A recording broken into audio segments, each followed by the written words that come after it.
Hey, this is Sensibility Speaks. Welcome to my channel. Thanks for stopping by, and don't forget to like, share, and subscribe. So this is Love and Marriage Huntsville, Season 6, Episode 2, You Scots to Chill. I'm like, ooh, y'all really getting creative with these titles, aren't y'all? All right, so we pick up from where we left off from Episode 1 with Stormy saying that she matches energy, okay? Talking about her and Melody and their alleged or supposed or their definite disconnect, okay? So remember, Stormy had pulled her off to the side when her and Tiffany and Mel were sitting down, and Melody was like, child, y'all go get something to eat. And Stormy's like, let me talk to you for a minute. So anyway, Stormy says, what's up with you? Melody's like, nothing, And she's like, well, when the last time we talked? And Melody's like, well, you can always DM me. Now, Stormy feels some type of way about the DM because she's like, look, I know you like to disconnect, and I'm similar. I'm kind of the same way. I need to disconnect too. But I think it's weird that you expect me to DM you. But Stormy, come on now. Let's keep it a stack and a buck. Y'all been DMing and corresponding through Messenger or through IG or what have you. And isn't that how you hit her up the first time to get on the damn show from the initial onset? Okay. So girl, stop playing games as if though y'all never DM'd. But Melody's like, if you know that I'm that way and I like to disconnect, and as do you, what's the issue, Mom? What's the problem? Okay. And Stormy's like, I knew that about me, but I didn't know that about you. Girl, yes, you did, because you've been watching the show. You know how Melody needs to decompress from all them den of thieves, child, all them knives coming for her back. Girlfriend needs to pull back. Okay. And Stormy goes on to say, I'm real big on communication. And if you feel like you need a minute, just tell me, like, hey, girl, I'm going to pull back, nothing personal. You may not hear from me for a minute. I'm just regrouping and getting myself together. Now, I can understand that because it can seem a little abrasive if someone just kind of pulls back out of nowhere, no warning. But if you know that about her, just don't take it personally. And I guess I'm not a needy person. I don't need anybody calling me 24/7, worrying the hell out of me. So I get it. You know how you got your girlfriend's child. You might not talk to them for like, I don't know, weeks, months, depending. And when y'all get back together, it's almost like it's yesterday. So Stormy goes on to say, well, you do realize our rooms were right next to each other at the reunion, and we didn't even talk, right? And Melody's like, but I didn't know the rooms were right next to each other. And when I did see you, I was like, oh, you look so pretty. And Stormy being snarky, she's like, girl, you were like there for 10 hours. But Stormy's like, and when I saw you, I was like, what's up with you? What's going on? And you told me we'll talk. And it's been like a couple months, Melody, and we haven't spoken. And Mel's like, well, did it ever occur to you that maybe I changed my number? And Stormy goes on to say, well, I did text you. I didn't get a reply.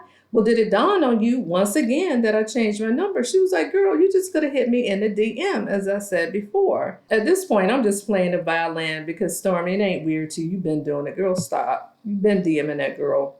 And so we go to the confessional. Melody is like, look, my real friends definitely respect my boundaries, and they understand that I need alone time. So I definitely didn't expect this from Stormy. She said, because one of the things that they used to laugh and joke about when they first started kicking it and getting to know one another is that they're not super needy and they don't have to be in each other's space 24/7, okay? So Stormy goes on to ask her, well, is it a trust issue? And Melody, like, yeah, trust is big. It's a huge component, a huge factor. See, Stormy thinks she's slick. So what you saying, if somebody don't have your number, that means you don't trust them? And she's like, no, I'm not saying that. I'm just saying that trust is a lot of it. See, Melody is quick with it. And see, Stormy is a little slick herself. And she's trying to corner her and get her to admit something. See, somebody like Tisha would have folded. Because, see, that would have been too much mental gymnastics for her to catch on to what Stormy was trying to do, trying to put her in a box. And Melody goes on to say, it's about protecting myself. And I've changed my number multiple times. And Stormy being nosy, well, what's going on with that? And Melody says, people doing stuff and me figuring it out and understand what's going on. Ooh, Ooh, Stormy, you pushy, ain't you? She said, okay, well, let's talk about it. So Stormy goes on to the confessional and she says that Mel started live tweeting after one of the shows aired. And she tweeted that someone secretly recorded her, okay?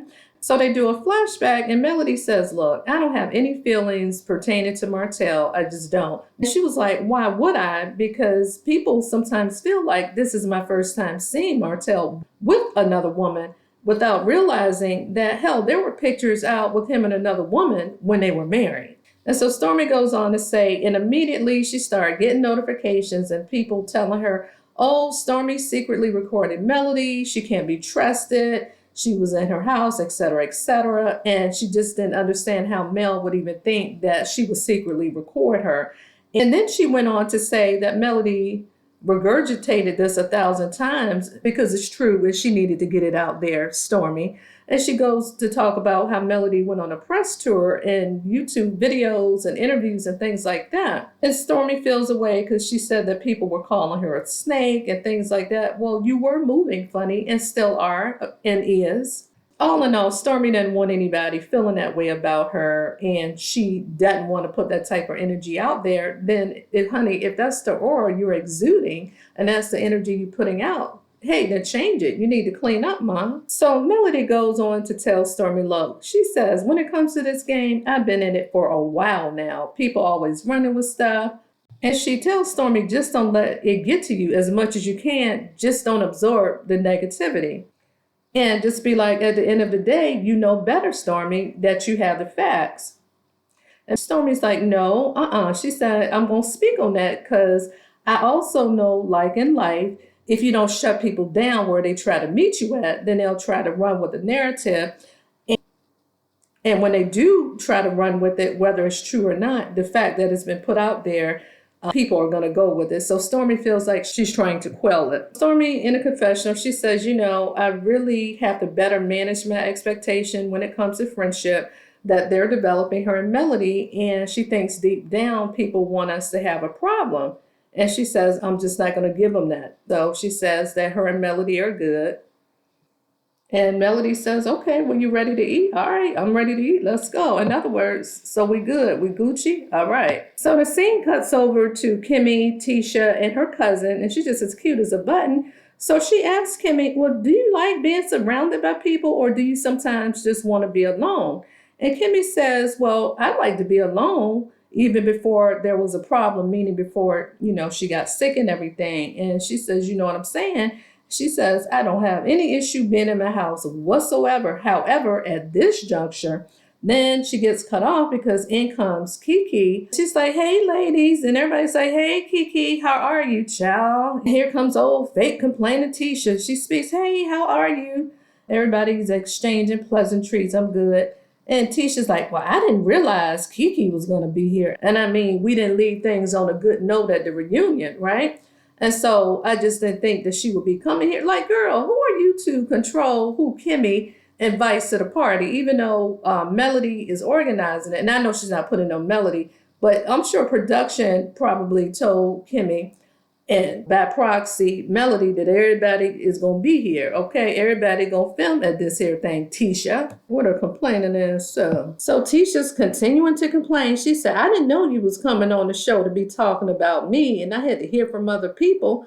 And you didn't tell me about the party. And she said, I did tell you about the party. She said, but you didn't tell me what you said. Girl, Tisha, stop trying to control folks. Ooh, you're such a covert narcissist, child. Everything ain't all about you. Lord, people do have relationships outside of you. Girl, you act like you in high school. So anyway, Tisha's just like, I'm going to remain cordial and I'm just going to keep my distance.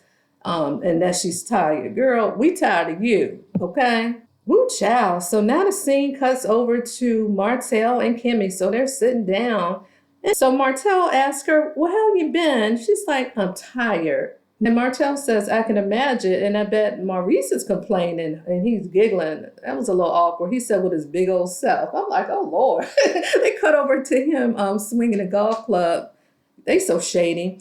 But Kimmy says she knew when this thing turned the corner that having Maurice, meaning as she's going through the ebbs and the flow of being treated for the cancer, just having him in her corner meant everything. And she says, no shade, but she couldn't imagine being alone and not having a strong support system. And then she says, well, just like you and Melody broke up, do you feel like there's times or moments that you miss when things happen to you, be it good or bad, that you have your best friend, and I'm ad-libbing here, but you have that special person to talk to, that you share things with? And surprisingly, he admits it, and he looks just so sheepish. You know, pride comes before the fall. Honey, this divorce has whooped his ass. It has whooped his arse. But you know, it took him a long time to humble himself. And it came by hook or crook. And if he had his way, he would still be his pompous, arrogant ass, okay? It's just that he tried to beat the hell out of her, get the kids. When I said beat the hell out of her, having her in court, beat her down, psychologically manipulate her, isolate her from her support system. I'm talking about Melody here. When none of those tactics work, and now that his pockets are blood dry because of the court proceedings and all that, child, honey, yeah, karma whooping that ass, Martell. Yeah, and so again, he admitted, yeah, he misses that. And I bet you do miss that. You miss everything that comes with that. Honey, you don't miss your ward until the well runs dry, Negro. And Kimmy goes on to say there's a piece of them that will always see them together, because when they met, they were a couple, they were doing great things, power coupling and everything. And I guess them as a collective were trying to just, you know, make money moves in the community and all that stuff. And I guess it's just kind of hard for them to see them as separate, you know, as opposed to a couple. And Kimmy says, I know y'all don't like us to talk about y'all being together. And y'all be saying, leave it alone, don't talk about it. You know, we know what's best for us, and we don't want to hear nothing about the past. Hell, like I said, karma is whooping Martiana Busted Down's arse. He says, I ain't gonna say that no more. Leave us alone. He want to be with her, child. He said, I ain't gonna say stop no more. So anyway, they laughing, but they serious, you know. So, child, Kimmy knows she love her some Martell, child. I don't mean in a romantic way, but she has an affinity to him. That's the male identified part of Kimmy, child. You know, she is more of a guy's girl. But Martell's like, I ain't gonna say that no more. And they just kikiing. And she said, well, what you saying? What you saying, Martell? He said, I ain't gonna say that no more. And so I guess she's just taken aback, like, are you saying what I think you're saying? He said, I ain't saying nothing. So yeah, he's saying what you think he's saying. He want to get back with that old thing. He want that old thing back. He want that good old marriage, and he want Miss Melody, but she ain't having it. You done done too much, Negro. So they cut over to the confessional, and now Kimmy's being serious. She says, it sounds to me that Martell is finally putting his considerable, yes, considerable, his ego is the side of Mount Everest. He's putting it aside and actually admitting that he's made some mistakes, right? And I think he's definitely having some buyer's remorse. You think? You think? Okay. He wants his old life, and he wants his old wife back. Yes, he does. So now we cut over to Martell, and so Melody is about to leave, and he makes a beeline to the door. I said, look at that, look at him. He got to get some time with her. He's like, you know, I can walk you out. And she says, no, I'm all right. He was like, man, stop it, you know. So Melody tells him, yeah, my car is right in front. He was like, is this your purse? Is this your purse? She's like, yeah, that's my Versace. So I guess he's trying to help her get her purse and walk her out. She was like, child, the car is right here in eyesight, Negro. You can just watch me. See, Martell, ooh, I know it's hard for you. So he feels like she's being difficult. So Martell, like a puppy dog, he concedes. He was like, okay, I'll just walk you to the door, watch out the door. Here come Tiffany and Big Lou. And he just laughed. He was like, ha, ha, ha, ha. He's rubbing it in his face like you can't even walk her to her car. I'm like, ooh, child. So Melody tells Lou and Tiffany, please don't encourage him. He's like, they're not encouraging me to do anything. I'm just trying to walk you to the car. What he's trying to do is to corner her so he can ask her about that dang old prayer again for them to get back together. And speaking of prayer, honey, child, that interview that Melody did with Old Lady First Panel and with Jay Nash, she gave us some additional information and some clarification of that prayer that OWN neglected to show. That wasn't no prayer for them to co-parent. That was a prayer for he and Melody to get back together. And she said that he held her for 40 days and 40 nights. No, he held her for 40 minutes after the Christmas play. I think it was Malia one of the kids' Christmas play or whatever, they were both there. And then I know we all saw it on social media, or most of us did. And he said, she said that she just told him, yeah, we'll pray about it, because he held her hostage, essentially not letting her pull off, because, he's wanting them to get back together. He was like, just pray about it, baby. Just pray. I can hear him like, baby, please, baby. No, you done messed up. Go on and beg coleslaw. Child, wear a little Sheen clothing line. Go beg her and baby Knox and go be in their life, and y'all go live happily ever after. Sheree is a good one. I don't know how she can do it, because after seeing how he is pining over his ex, Miss Queen Melody, child, Sheree, you're a dang old fool if you stay with him. Oh, but I forgot y'all got a business relationship, child. You don't care. You about your cute coin. But anyway, Melody is like, look, y'all are not respecting. She was like, for once, I wish y'all would just respect my wishes. I don't want to be walked to the car. I'm used to doing this alone. In other words, Negro, leave me alone. God dang it. But I must say, I am enjoying Tiffany and Lou this season. They bring in a whole different dynamic with their messy arses. She said, child, when I'm out of town with my business partner, he walked me to my car because he's like, your husband ain't gonna have nobody coming after me. I want to make sure you get to your car good. Child, Tiffany, stop instigating. You know your situation is a whole lot different. And here go Martell. She the whole mother of my kids, not half mother. Tiffany like whole mama, not half mama. Ha ha ha ha. So yeah, we get it. You should have had this same consideration when you was dipping your peen out the household, as Melody said, and told Slaw. And all the mother folk, you should have had this same level of humility. Anyway, at that point, honey, you could have walked her to her car and could have been in her life happily ever after, Negro. So the scene cuts over to Maurice and Kimmy, and she is in the process of packing a bag because she's getting ready for her surgery tomorrow. So she's getting her stuff together. Maurice says, what you doing? She's like, you see what I'm doing, Negro? I'm packing my stuff. You should be helping her. No, let me stop. But anyway, and he was like, yeah, you seem out of breath. And she says, I am. I'm tired. And in the confessional, she says chemotherapy shrunk the tumors to near non-existence, which is a blessing. However, she still has more surgery to do to remove any remnants of any microscopic elements and things like that, or any tissue that may still be there. So, all precautionary measures are being exhausted.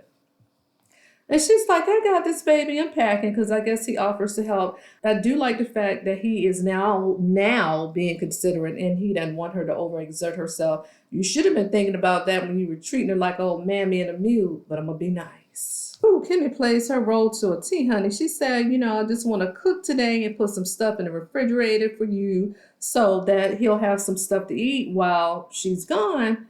I'm like, girl, if he don't care his, the Chick-fil-A somewhere, or make him a daggone choke sandwich, or he can cook himself. But anyway, he did tell her, just chill out, just relax.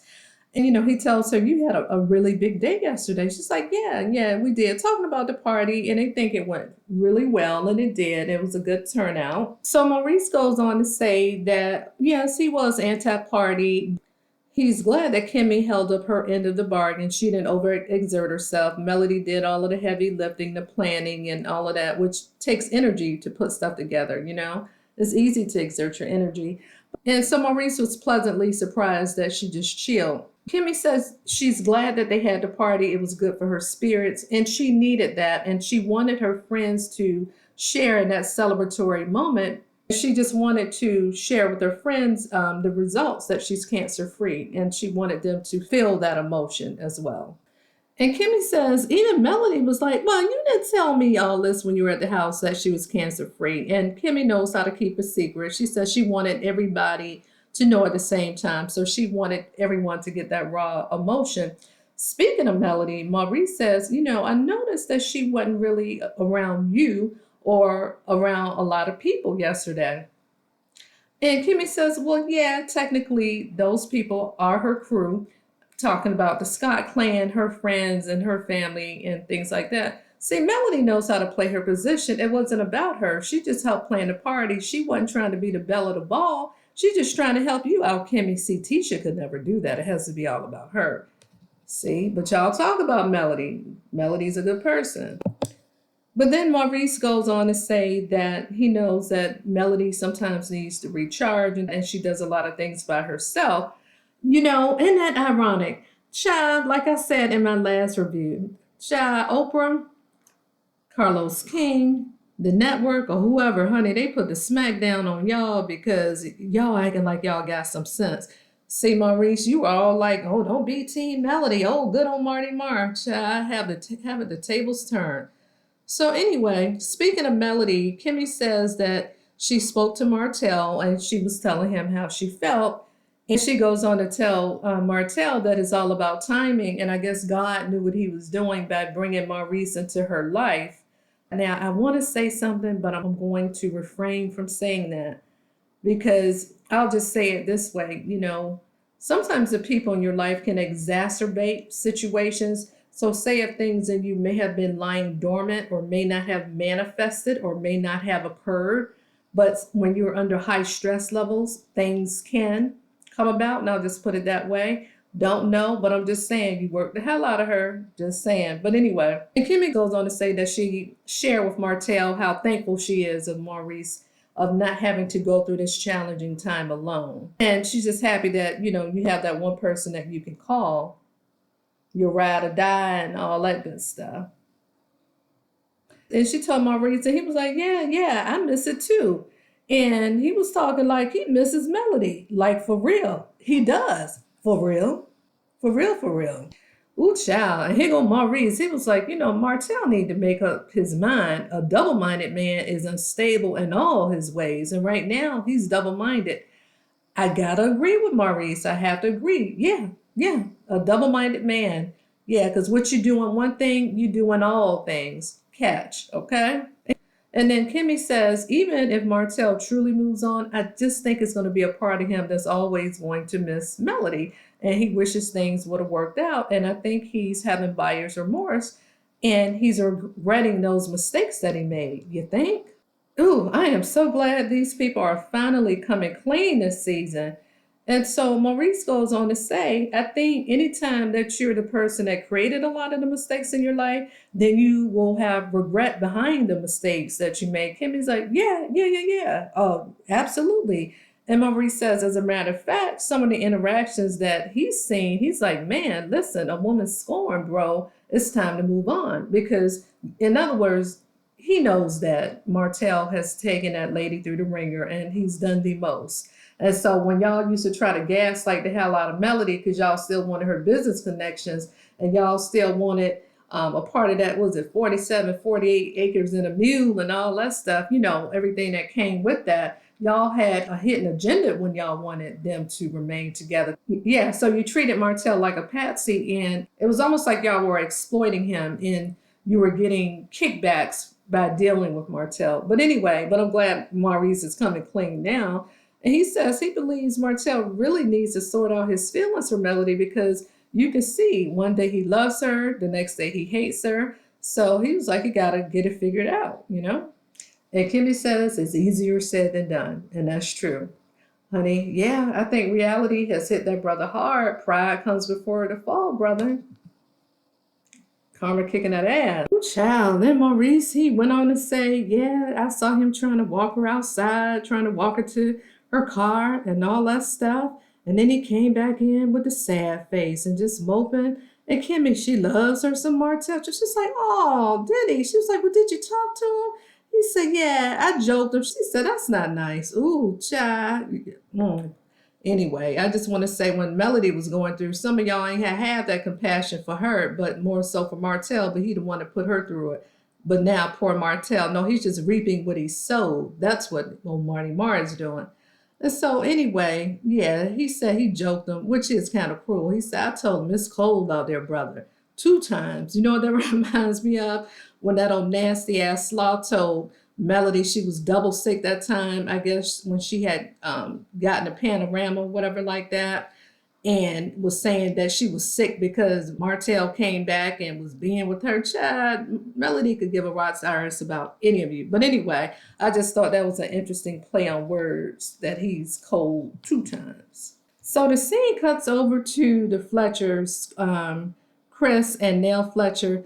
Oh, they are a wonderful addition to the show because from the inception and the onset of the show, I always thought that the scales were imbalanced. I can even remember making a post about that, how I was like, why would y'all do that? But it's funny. I remember Carlos King said in one of his interviews that they had auditioned people. I think Sadark and his wife and some other people. Sadark wife is seems way too nice, and even that guy, the photographer, what's his name? Oh Lord, Neville. And his wife, I'm like, no, they not messy enough for reality TV, but Stark is, child. But anyway, the Fletchers are a welcome addition. So they are supposed to be on date night, and Chris informs Nell that he invited Martell, okay? And so Martell shows up and he says, oh, well, I didn't know y'all had date night. And so, everybody blaming Chris, just jokingly or whatever like that. But Nell goes on to ask him, she was like, how you doing? How are you, Martell? I just love her. She's just so soothing. You know how like that kind of motherly. She's just as cute as a button too.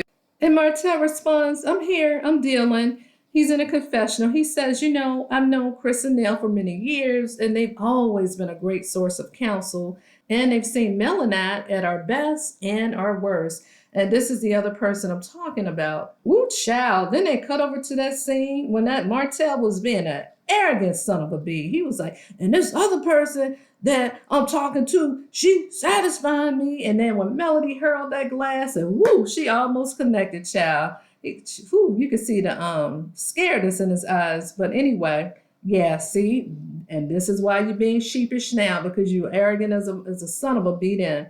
So anyway, they cut back over. He says, ultimately he does want to be married again. And it's a challenge and things of that nature. Okay. And he says, but it's good to have a significant other to grow together and to build together. And here he is with that old slick ass grin. He was like, I plan on proposing this year, but to who? And see, here's the thing. I bet you do plan on proposing. And the only reason you would propose to Sheree, because she would be a second fiddle, is because you can't have Melody and you just got to have somebody. And it's a mutually beneficial business relationship because that gives both of you guys storylines for the umpteenth time. See, Martell's so damn sneaky. He's so sneaky. So Miss Nell asked, so you're not dating exclusive, but what about Sheree? Because I know we met her. You introduced her to us, right? How's that going? He's like, I know. He was like, did she really have to bring this up? He was like, oh, she's a beautiful woman. We get along fine. We enjoy each other's company. He just dodging like a bullet. I can see him like a ping pong, just a dodging, just a dodging. And then Chris chimes in. He said, well, yeah, how is that going? So Miss Nell says, so what's your next move? Well, how long do you plan on dating Sheree? Ooh, his shady ass, like, when God said go, God said go. Ooh.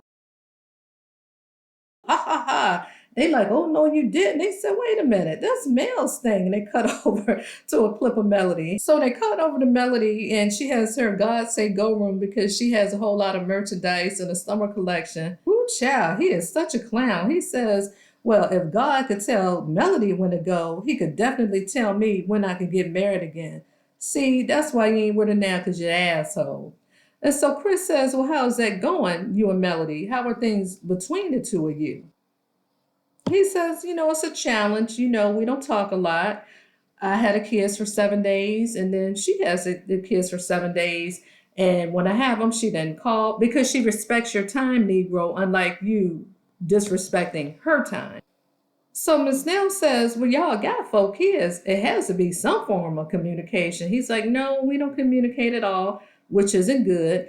When you're trying to co-parent is not a good thing. We've been in and out of court. I don't like it. I've talked to her about that too. And she's like, Miss Nell, well, why y'all in court? Yeah, Martell, why are y'all in court? Ooh, I like Miss Nell. She don't hold no cut cards. He said, well, ultimately, I took her to court because she got too many babysitters. She's like, you took her to court because she got too many babysitters. He's like, yeah. And she's like, and you know this for sure. How? He was like, it's a fact. She's like, well, wait a minute. What's too many babysitters? He like 20 something. Basically, she wanted to say, damn well she ain't got no 20 some babysitters. She ain't cursed, but that's what she said. And he's like, well, what if that is true? See, they know Martell. He's like, He's stuttering. What if it is true? You know, I'm asking, what if it's true? What would be your reaction? She said, I don't know if I believe that. And he says, well, it is true. Child, he always trying to get somebody on his side. He was like, well, what if you and Chris was divorced? And even though they kids are grown and he doing a hypothetical, would you want to know who the 20-some people are? Of course she would, Martell.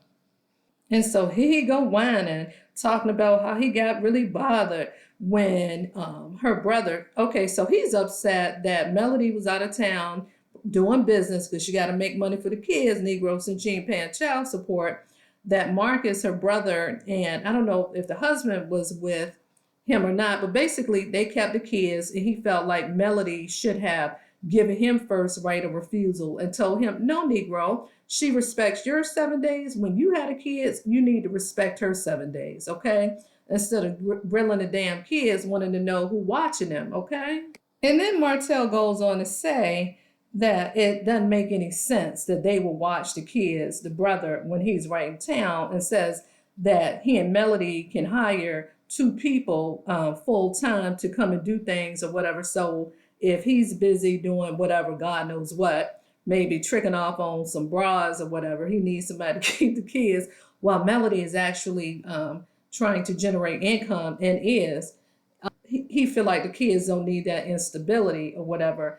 And he feels that the least that they can do is allow them to spend more time with both parents. You know what? That's really rich coming from you, seeing as though you the reason for all of this in the first place. Ugh. And he can't understand. And he feels like that the children need more qualified supervision. Honey, you got nerve. You had the kids around coleslaw. You can't tell me no different. And he says, I just can't get Melody to understand that I'm looking out for the best interest of the kids. Yeah, like just like you were when you effed your family up, but okay. So now the scene cuts over to Leticia. She's over at Black, over in the bar. And so as a new bartender, she's just a grinning in the skin. And she's like, hey, how are you? He's like, pretty good, pretty good. She's like, I don't think we met. He was like, no, we haven't. Oh, but I've seen your name on payroll. Honey, you just got to flex just a little bit, don't you? Because Martell don't let you have no control, girl. She's like, you expecting a big crowd tonight? He was like, hopefully, hopefully. Tisha just doing a little bit too much kicking for me. So anyway, she says before it gets too busy, she feels like this is a perfect place for her to meet Courtney. That's her cousin. They can have a good drink and they can talk a little business. And so in comes Courtney, just as cute as a button. Now, let me compliment Tisha before I get into it, child. I love that leopard print. Loves me a print outfit, and it looks good on her skin tone. So I'm going to give you some props for that, girl. You're looking good, mama. You're looking good. And so they exchanged pleasantries. Hey, you looking good. You looking cute. And so they order their drinks or whatever. So they both ordering homecomings. That's an interesting name for a drink. Girl, Tisha, something else. She said, girl, you almost looking like me, Courtney. Honey, Tisha, when you were her age, you were looking like a little plain Jane, girl. We done seen them old pictures. You won't fly like that, even though y'all do resemble. But and Courtney's like, girl, that's what everybody say. Tisha's like, that's a compliment. Child, don't be too vain now. She was like, thanks, I appreciate it. I appreciate it. So anyway, they sit down and she asks about Wanda and Courtney asks about her Aunt Wanda, and Tisha goes on to say that she's coming out with a cookbook and that she asked her to proofread her intro. Okay. All right. She says she's so proud of her and, she's doing good things. She needs to, if that will keep her off of social media, bashing Sharon. Okay. So Courtney goes on to say you got to keep advancing and that her Aunt Wanda, she cooks good anyway. I don't know about that, but she just needs to perfect it and work on the image, right? So I think that she is some type of, I know she works in real estate, but she may be into digital marketing and all of that stuff. I can appreciate that. So anyway, Tisha compliments her. She was like, look at you, Miss Marketing Guru. She got more sense than Tisha does, quiet as it's kept. And so that is her way to kind of segue. Well, this is one of the reasons why I invited you here. I want to talk to you about that. And she says that she just got a broker's license. And bravo, Tisha. Congratulations on that for sure. And so Courtney congratulates her on all her hard work. And they talk about that Courtney has been in the real estate field, I guess, for about 5 years. Yeah, so Tisha trying to use that girl for her marketing skills because she must be doing really well in the luxury housing market. And she was like, well, how would you feel about coming to work for me in my brokerage firm? Child, if I was you, baby girl, I would get my own broker's license. Child, don't let Tisha use you. But in all seriousness, Courtney says she doesn't know because she just literally just switched over to a new brokerage firm and it's going to take a lot for her to transition. And she just wants to ensure that those systems are in place. In other words, she wants to keep her good reputation before she just jumps ship. And I don't blame her. But she does say, I am all for growing and strengthening our family. I guess, doing business together. But she says she does want to consider the offer. So I guess it's still on the table. So now they cut over and start talking about Kiki. She says, I remember the first time I came to stay with you guys when she was a college student. And even Kiki opened up her home as well. And she tells Tisha that she's appreciative of both of them in that moment because that's what family is for. That's what it's all about. And speaking of, she says, I'm wondering what is it that you and Kiki can do to get in a better place? Ooh, child, I swear this little girl. Oh, I swear she got more sense than Tisha. And she goes on to say that their family has suffered a loss because I do remember Tisha saying that she lost an aunt and her grandmother. And I guess that's Courtney's mom who passed away, and condolences for that and the grandmother. And so essentially, she's saying that she didn't want this to be an issue in the family on top of the current loss that they experience. And here go Wine and Tisha. She was like, I don't know. I tried with Kiki. We were really, really close. And they show really cute pictures back when they were adolescents or teenagers, how they met when they were 13. They talk about they were best friends. And she admits that Kiki told her about a scholarship opportunity because Kiki went on to Alabama A&M first and then told her about it and she got a full ride. So anyway, they did a whole lot together. And she said that her and Kiki really wanted to set examples for the younger cousins to follow. And Courtney says she thinks that Kiki is suffering from a loss of the life that she could have had she not made the choices. Because remember, Kiki admitted that she had gotten addicted to painkillers when she had back surgery. And as a result, I think she may have, done some things, but she got her life together. And then Courtney goes on to say that some of the choices that she made hurt people. And here go Tisha, yeah, but I had to protect myself from the hurt. See, Tisha, you need to stop. You are always playing the perpetual damn victim. You need to stop because I'm going to say it again, and I say it in other reviews. We all know how Kiki and her husband wanted to audition for the show, and you and Marceau made sure that y'all put the nail in the coffin by telling this girl business about how she was addicted to painkillers or whatever. And I don't know if that's the reason why she really wasn't on the show from the onset or the beginning. But either way, you made sure that you solidified the fact that she wouldn't be at that time at least. So go on ahead with that bullish, like you innocent girl. So Tisha goes on to say, she really thinks that Kiki needs to fix that mistake and act like she's fixed. And I want her to actually do the work. Girl, you got some damn nerve. You just started seeing Dr. Francis yesterday, and I don't even know if you're continuing with your therapy. And I want to say I heard Kiki say in interviews that she has been in therapy. Girl, child, it's the judging for me. So now that you are not beating the hell out of Melody or trying to, Tisha, because we know that never really happened, but you tried. So now you're going to focus all your negativity on the Kiki. You need to stop. So Tisha claims she just wants better for her and she wants to move forward. And that's all she's ever wanted for her and Kiki's relationship. You said that about Melody, honey, but then you will spin the block and then go back. Oh, she tried to ruin my marriage. One thing Tisha can do is hold a grudge. But Courtney goes on to say she just wants to ensure that they can coexist without the drama. And she makes a good suggestion. How do you feel if you and Kiki did something just for fun? Just going out on an outing. How would you feel about that? And so Tisha's a little hesitant and reticent.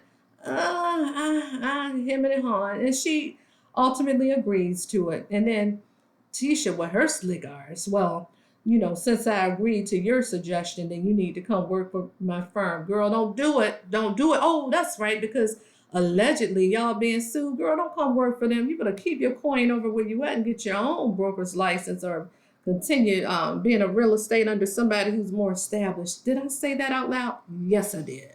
So Tisha goes on to say, she says, I'm not really feeling me and Kiki, really over that relationship. However, to get Courtney on board to work at Scott Realty, I will meet with the devil. And Tisha, I believe you. You would lay in the bed with the devil to get what you want, because you're cutthroat at the end of the day. And she says, I mean, at the end of the day, I'm a businesswoman, and this is about business. Tisha cutthroat as hell, but we know that how she's treated Melody and others. Honey, she would probably eat her young to get ahead. But surprisingly, Courtney says, as long as we can get everything set up, I'm good to go and I'm on board. I don't know, girl. So the scene switches over to Melody and Nell, Fletcher. So they exchange pleasantries. Hey, how you doing? And Melody says, everything is good. She's just working. She's getting herself together. And she seems really happy to see Miss Nell. And she says, being married all those years, having babies, running businesses, whoo. She gives a little chuckle. She was like, child, I'm just learning me again.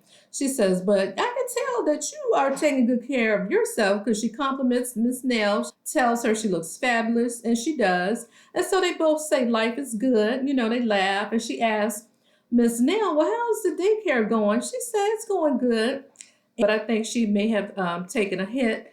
She goes on to say, due to the panorama, that they kind of went through some things, but they're back on track. And Mel says, she remembers. And Miss Nell says that she's proud of Melody with her skincare line, and she's so gracious, Melody. She's like, oh, thank you. She says, I hate that y'all missed our launch party. And she's like, yeah, she hated that they missed it too. And so Nell tells Melody, honey, you are glowing. She says, you got to hook me up. She was like, yeah, I got you. Miss Nell knows this, and honey, she will cut right to the chase. She says, so how was dating life? And Melody says, it's been cool. And coming out of a marriage and then going back into the single dating world, she says it isn't as bad as people try to make you think it is. Hint, hint, Martin. So the scene cuts over to the confessional. Melody is so cute. She says, I don't know why everybody seems to be so worried about whether or not I'm seeing somebody and who I'm dating. Now, it got to be more going on in Huntsville, Alabama, than to be concerned about who I'm dating and who I'm laying up with or not. So the scene cuts back over to Nell, and she says, well, Martell crashed our dinner date, right? And, we've been down this road and we've come a long way. And Melody's like, And she says, now you found your happiness, and now it's time for him to find his, because you guys share kids and I need y'all both to be in a good space. Okay. So she's kind of admonishing Melody, right? Well, Melody can't make him be in a better space. She goes on to tell Melody, you guys are going to be intertwined forever because of the kids. And Melody's like, no. But she's like, yeah, because even our kids are grown, but they still come around. But yeah, Miss Nell, you don't have outside kids outside of Mr. Fletcher that I know of. So things are copacetic with you. It's apples and oranges, Melody situation with Martell and you and Mr. Fletcher. So Miss Nell's like, look, I'm going to be straightforward. He has an issue with the babysitting situation. And Melody's like, yeah, I know. He's alluding to the fact that you have 20-something babysitters, and of course, Miss Nell knows he's embellishing. So it cuts back over to the confessional, and Melody says, hearing Martell's version of the custody situation and him divulging our personal business to a personal friend is not surprising. And she said when she chose to leave him, that Bama went all around town trashing her to God and everybody, lottie-dottie and every damn lottie, anyone who's willing to listen, right? And she says it's been his narrative since 2020. And she says she's only had a handful of people watching the kids, and Martell knows that, but he's trying to paint this narrative that she's not a good mom. And essentially, Martell has wanted her to need him. So he's tried to box her in. He's tried to ice her out from the friend group. Well, they really weren't her friends anyway. They were his friends. But to her real friends, I can remember Melody saying in an interview or whatever that, he just trashed her to everybody, trying to tar her image. And she's thankful that Miss Nell actually told her and brought this to her attention, because she could have believed the bullshiggity too. But, the ironic part is the same people that he's trying to turn against her, do they know that he's still essentially trying to get back with her? That's the bullshit right there. And she said just straight up, I can't trust him 100%, and she never will. So the scene cuts over to a flashback of when Martell had to have back surgery or what have you, and he's heavily sedated, and he asks Melody, are you going to take care of me? Not just for the next 3 weeks, but for the remainder of our lives. And Melody clearly says, well, are you going to take care of me? And what does that mean?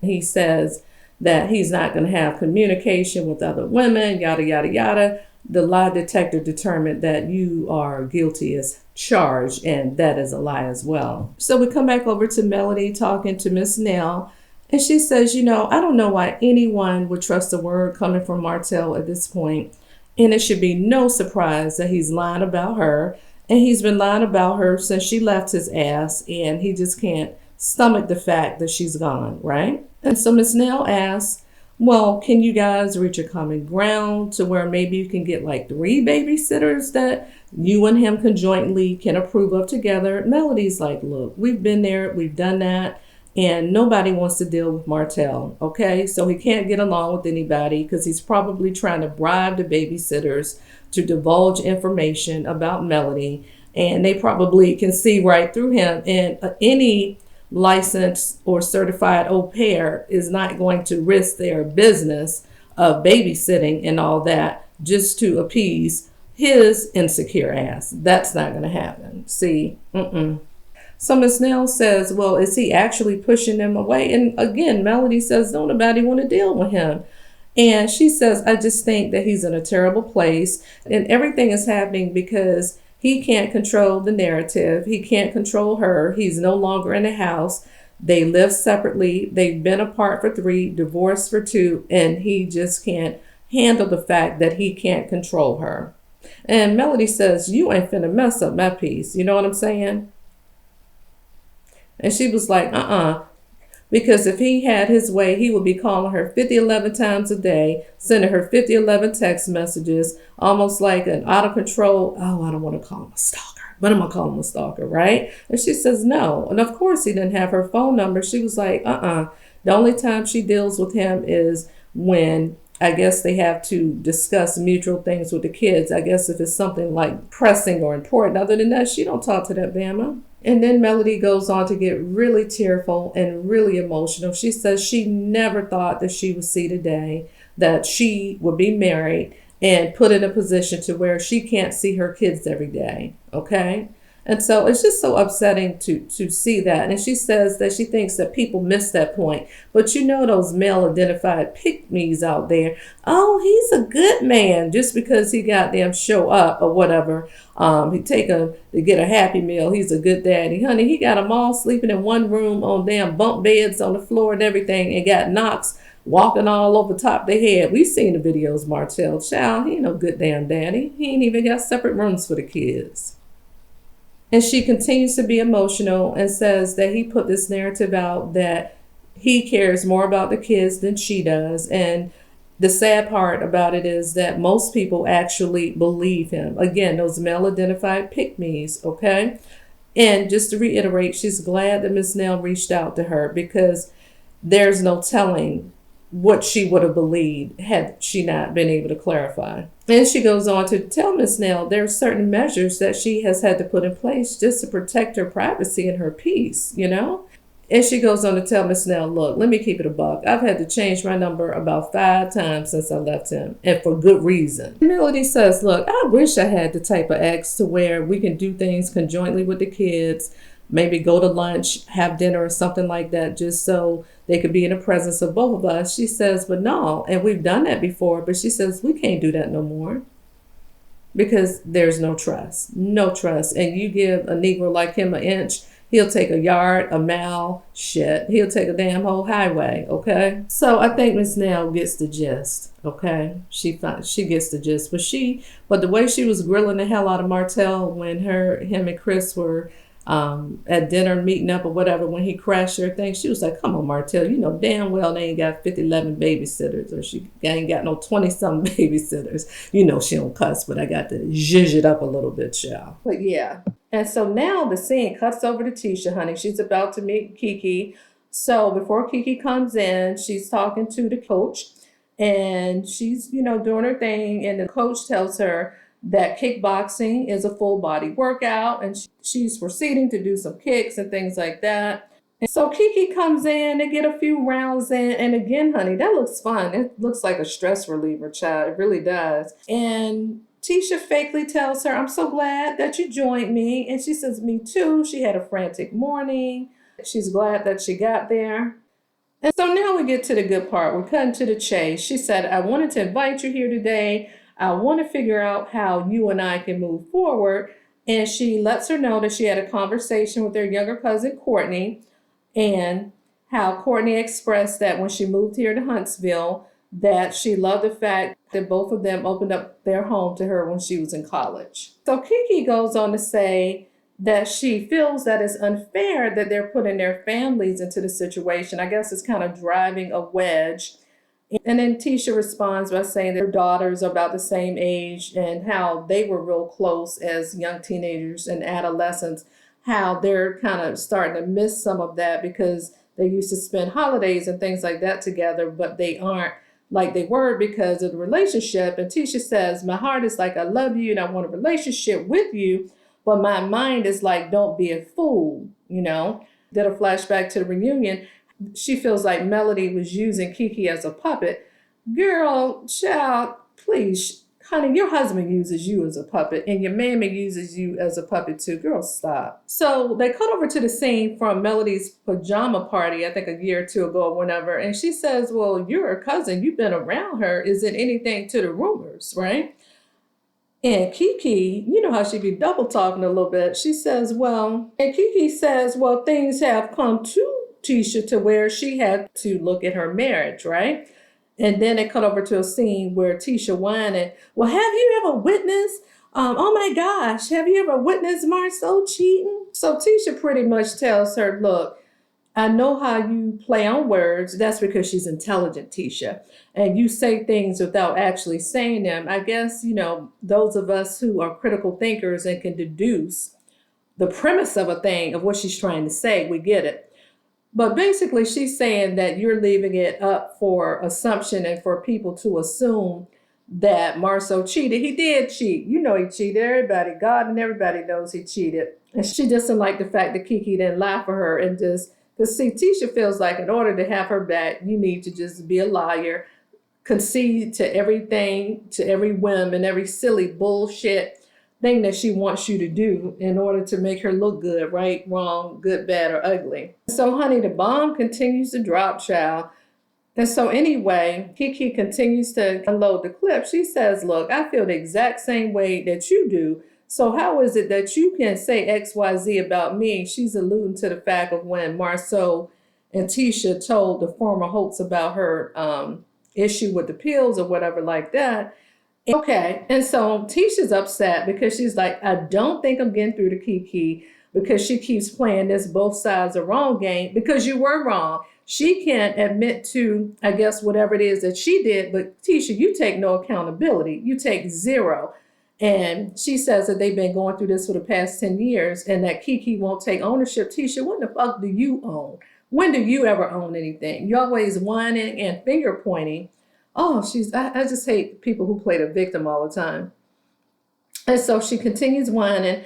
I just don't think this is going to work out between us. She's frustrated. And she says she's just tired and she can't believe out of all the people that her cousin would do her like that. How can she hurt me like that? Woe is me, child. Ooh, child. Anyway, and she says she's been holding a lot of stuff in, trying to play nice, and at this point, she's angry and she's just going to start spilling stuff on people. So Tisha really feels like Kiki is trying to bring her down. And so she's low-key threatening her, telling her son, well, what about I start actually speaking on your marriage and start spilling stuff on people? Like, girl, bye. You done already told the girl business. What else you gonna say? That her husband cheated too? Well, if he did, they made amends and they working it out. Child. So anyway, this was season 6, episode 2.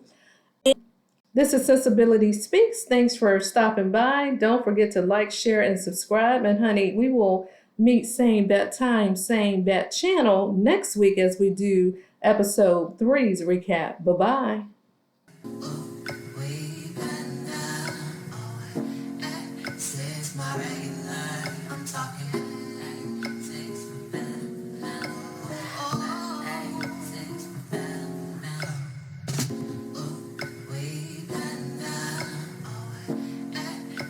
My regular